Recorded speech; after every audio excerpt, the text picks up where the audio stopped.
Namaste, I'm Dr. P. Rashmita from Sukhibhava Ayurvedic Hospital and Research Center.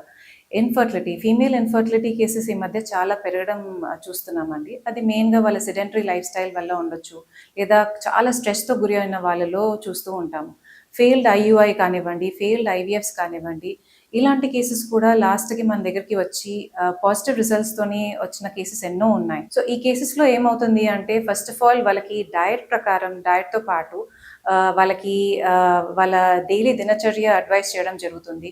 వీటితో పాటు వాళ్ళు తీసుకున్న ఆహారంతో పాటు ఏ ఆహారం తీసుకోకూడదు, ఏ ఆహారం వల్ల వాళ్ళకి ఈ బాడీలో టాక్సిన్స్ అన్నది జమ అవుతున్నాయో ఇవన్నీ మనం చూడడం జరుగుతుంది.